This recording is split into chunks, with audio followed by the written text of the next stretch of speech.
हरवती देवी नाम की एक महिला मेले में जाती है और उसके साथ उसकी बेटी भी होती है। बेटी का नाम होता है रिंकी सिंह। माँ और बेटी दोनों आराम से मेला देख रही थी, तो बेटी को मेले में जो हाथ पे दस्तकारी करने वाले, मतलब हस्तशिल्प वाले व्यक्ति होते हैं, जो उनकी स्टॉल देखती है और उनको देख के कहती है कि माँ मुझे भी अपने हाथ पे कुछ गुदवाना है। तो माँ कहती है कि बेटी ये आप मत गुदवाइए, ये लाइफ टाइम के लिए रहता है, पूरी जिंदगी भर के लिए रहता है। अगर गुदवाना भी है तो जब बेटी बहुत ज्यादा जिद पड़ती है तो माँ मान जाती है, लेकिन कहती है कि बहुत थोड़ा गुदवाइए, केवल नाम या फिर ओम वगैरह लिखवा लीजिए। तो बेटी मान जाती है और बेटी ओम लिखवा लेती है। जब ओम बेटी गुदवा रही थी तो उसी समय पर जो गोदने वाला होता है वो उसकी उंगलियों को देखता है और उंगलियों को देख के कहता है कि तुम्हारी जो उंगलियां हैं, उंगली के जो नाखून हैं वो सामान्य नहीं है, सामान्य से कुछ हटके हैं। तो माँ भी देखती है और माँ भी कहती है हाँ, सामान्य से कुछ हटके तो हैं।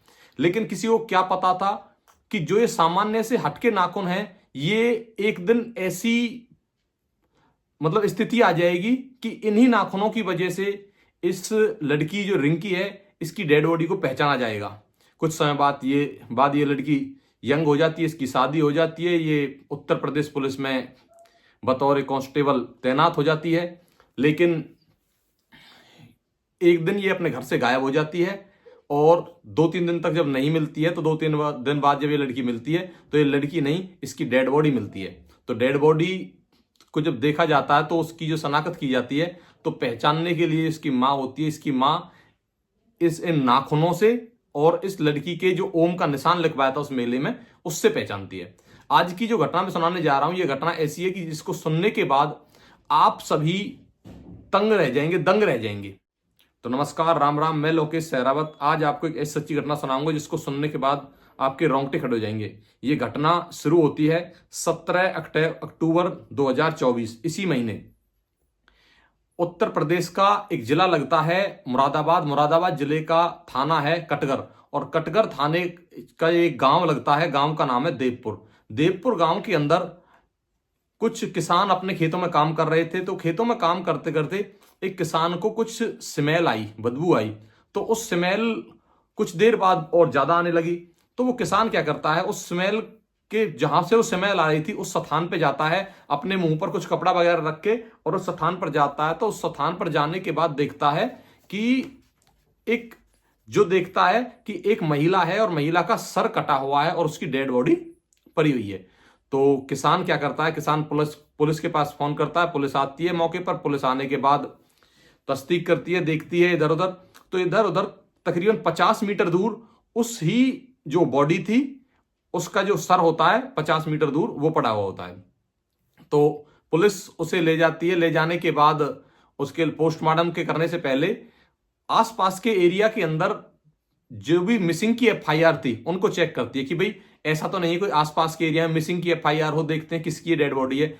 जब पुलिस तलाश कर रही थी तो एक एफआईआर मिलती है, और उस एफआईआर में जो हुलिया लिखवाया हुआ था कि भाई इतनी कद काटी है, ये कलर है, ये पहने हुए हैं, या फिर कुछ ऐसा मैच होती है उससे।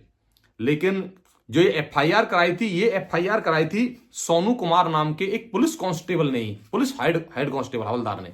जो पुलिस हेड कांस्टेबल ने एफआईआर कराई थी, तो उस पुलिस हेड कांस्टेबल से पूछते हैं कि भाई तुमने अपनी मिसेज की, अपनी पत्नी की मिसिंग की एफआईआर कराई थी, तो ये एक डेड बॉडी मिली है, कहीं ऐसा तो नहीं है ये तुम्हारी पत्नी की डेड बॉडी हो? तो वो देखता है और देखने के बाद कहता है कि ये मेरी पत्नी की डेड बॉडी नहीं है। तो पुलिस मान जाती कि ठीक है, नहीं होगी। तो उसके बाद क्या होता है, ये जब मना कर देते हैं तो पुलिस वालों को कुछ शक होता है कि कहीं जब इस एरिया के अंदर एक जो इसने हुलिया लिखवाया है उसी हुलिया की है, और जब हुलिया मैच हो रहा है, हुलिया मैच होने के बाद फिर ये मना कर रहा है, तो एक बार ऐसा कर लेते हैं कि जो इस लड़की के मायके वाले हैं उनसे एक बार पता कर लेते हैं। तो जो ये पुलिस वाला होता है सोनू, इसकी पत्नी के मायके वाले मतलब इसकी सासू और ससुर से बात करते हैं, सास ससुर से। तो वहां पर वो इस डेड बॉडी को देखते हैं। डेड बॉडी को देखने के बाद जो इसकी सास होती है, सास कहती है कि हाँ ये डेड बॉडी मेरी ही बेटी रिंकी सिंह की है। तो रिंकी सिंह की वो देखती है, मतलब उसको वैसे तो पहचान नहीं पाती, लेकिन वही बात जो मेले में एक जो हस्तशिल्प था उसने कही थी कि तुम्हारे नाखून कुछ अलग तरीके के हैं, ठीक है, क्योंकि डेड बॉडी पे जो उसका फेस था फेस पूरी तरह से मतलब कटा हुआ था, उसमें कोई पहचान नहीं की जा रही थी। और उसके जब हाथ पर देखती है तो उसके हाथ पर ओम का निशान था। इन दोनों चीजों से उसकी मां उसको पहचान लेती है, उसकी मां पहचान लेती है, उसका पिता पहचान लेता है, उसके अड़ोसी पड़ोसी कहते हैं कि हाँ ये रिंकी सिंह की ही डेड बॉडी है। लेकिन इसका जो पति होता है सोनू कुमार, ये इस चीज को एक्सेप्ट नहीं करता कि ये रिंकी सिंह की डेड बॉडी है। तो पुलिस को कुछ शक जाहिर होता है कि कहीं ऐसा तो नहीं इस केस में कुछ गड़बड़ हो, क्योंकि जब घर वाले मायके वाले कह रहे हैं ये मना कर रहा है, तो पुलिस क्या करती है, पुलिस इसको अपनी हिरासत में ले लेती है। हिरासत में लेने के बाद इससे अच्छे से पूछताछ करती है। जब इससे अच्छी तरीके से पूछताछ करी जाती है तो ये अपनी सारी कहानी, अपना सारा गुनाह उगल देता है। और गुनाह कैसे उगलता है, ये कहानी जो शुरू होती है, ये कहानी शुरू होती है उत्तर प्रदेश के अंदर। ये सोनू कुमार नाम का एक जो ये लड़का था, ये जिला बिजनौर का रहने वाला है। इसका थाना लगता है चांदपुर और गांव लगता है रायपुर, रायपुर खादर। रायपुर खादर का ये लड़का था। पढ़ने में बचपन में बेहद होशियार था। सन 2011 में इसकी नौकरी लग जाती है बतौर कांस्टेबल उत्तर प्रदेश पुलिस के अंदर। और इसी के पड़ोसी गांव मतलब 7 किलोमीटर दूर की एक लड़की की भी ज्वाइन उसी भर्ती में ज्वाइनिंग होती है, और उस लड़की का नाम होता है रिंकी सिंह, और वो लड़की का गांव होता है दरबर।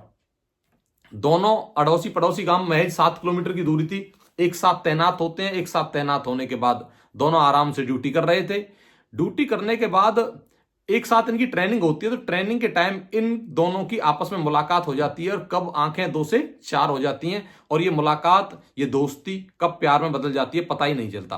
कुछ दिन के बाद ये बात ये एक दूसरे अपने अपने घर वालों को बताते हैं। बताने के बाद इनके घर वाले इस चीज के लिए मान जाते हैं और ये रिश्ता एक्सेप्ट कर लेते हैं घर वाले, और घर वालों की मर्जी से ये लव मैरिज को अरेंज मैरिज में बदल के शादी हो जाती है।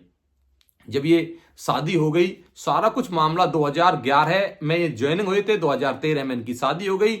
बहुत अच्छे से इनका परिवार चल रहा था। कभी एक जगह पर ड्यूटी रहती, कभी अलग अलग जगह पर ड्यूटी रहती, तो कभी एक साथ एक थाने में रहे, कभी अलग अलग रहे। बहुत अच्छी तरह से इनकी फैमिली चल रही थी। 2013 से और 2022 तक इनकी जिंदगी में कोई प्रॉब्लम नहीं थी। ये इस गांव के अंदर सोनू बहुत ही इज्जतदार परिवार से आता था। वर्ष 1922 में इनकी ड्यूटी, दोनों की ही ड्यूटी आ जाती है रामपुर डिस्ट्रिक्ट के अंदर। रामपुर डिस्ट्रिक्ट के अंदर लक्ष्मीनगर थाना होता है। लक्ष्मीनगर थाने के अंदर, लक्ष्मीनगर एरिया के अंदर ये अपना मकान लेते हैं, और रामपुर के अंदर इनकी ड्यूटी आ जाती है। तो फिर भी कोई दिक्कत नहीं। 2022 से 2023 आया। 2023 के अंदर इस सोनू कुमार को एक चीज भनक लगती है कि जो इनकी पत्नी है रिंकी सिंह, उसका कहीं पर कोई अफेयर चल रहा है। और दुख की ज्यादा बात यह थी कि जिसके साथ अफेयर चल रहा है वो 7वीं क्लास फेल लड़का है। बेहद मतलब नशेबाज है और लापरवाही है, वाहियात किस्म का लड़का है। उससे, और ये वो उसी के गांव का, सोनू के गांव का लड़का है, और उससे इसका प्रेम प्रसंग चल रहा है। तो इसके बारे में वो इसे समझाता है। जब ये नहीं मानती है तो ये अपने सास ससुर से कहता है कि भाई आपकी बेटी ऐसे ऐसे गलती कर रही है। लेकिन वो भी समझाते हैं तो भी ये बात नहीं मानती है। जब ये नहीं मानती है तो नहीं मानने पर जब भी उसकी कोई बात आती जो लड़के से जिससे इसका प्रेम प्रसंग चल रहा था, तो रिंकी सामने आ जाती और कह दे कि उसको कुछ नहीं होने दूंगी।